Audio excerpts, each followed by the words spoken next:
বলা হয় অভাগা যেদিকে যায় সাগরও শুকিয়ে যায়। সেই অভাগারই জলজ্যান্ত উদাহরণ যেন প্রতিবেশী দেশ ভারত। সাম্প্রতিক সময়ে চরম উভয় সংকটের মধ্য দিয়ে যাচ্ছে দেশটি। বাইরে কিংবা ভেতরে কোথাও নেই শান্তি। প্রতিবেশী দেশগুলোর সাথে সাপে নেউলে সম্পর্ক গ্রাহ্য করছে না আমেরিকাও।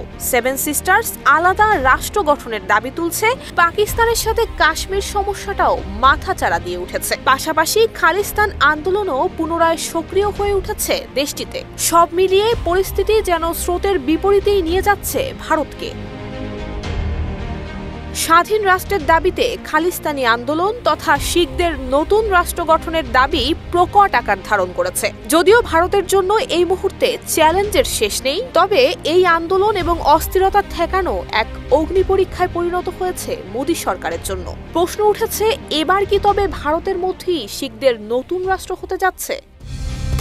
কালার এক্সপার্ট, জর্জ স্যাপ এবং মাইল্ড অন হ্যান্ডস টেকনোলজি সমৃদ্ধ অরিক্স ক্রিস্টাল ওয়াশ আপনার লন্ড্রি এক্সপার্ট।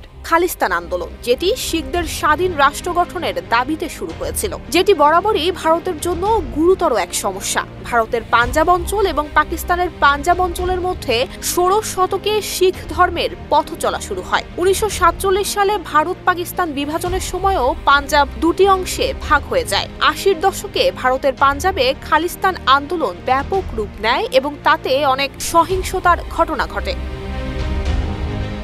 ভারত জুড়ে অস্থির পরিস্থিতির মধ্যে লন্ডন সফরে এক অনাকাঙ্ক্ষিত ঘটনার মুখোমুখি হন ভারতের পররাষ্ট্রমন্ত্রী S Jaishankar. Chatham house think ট্যাঙ্কের একটি অনুষ্ঠানে যোগ দেওয়ার পর গাড়িতে ওঠার সময় এক ব্যক্তি ভারতের পতাকা নিয়ে ছুটে এসে তা মাঝখানে ছিঁড়ে ফেলেন। এই ঘটনার একটি ভিডিও ভাইরাল হয় সামাজিক যোগাযোগ মাধ্যমে, যাতে দেখা যায় একটি দীর্ঘ 3 রঙা কাপড় হাতে নিয়ে একজন ব্যক্তি পুলিশের বাধা উপেক্ষা করে গাড়ির সামনে গিয়ে দাঁড়ায় এবং চিৎকার করতে থাকে। পুলিশের পক্ষ থেকে তাকে সরানোর চেষ্টা করা হলেও ঘটনাটি ছড়িয়ে পড়ে সামাজিক মাধ্যমে। ওই সময় শোনা যায় খালিস্তানিদের স্লোগান এবং তারা পতাকা হাতে প্রতিবাদ জানাতে থাকে।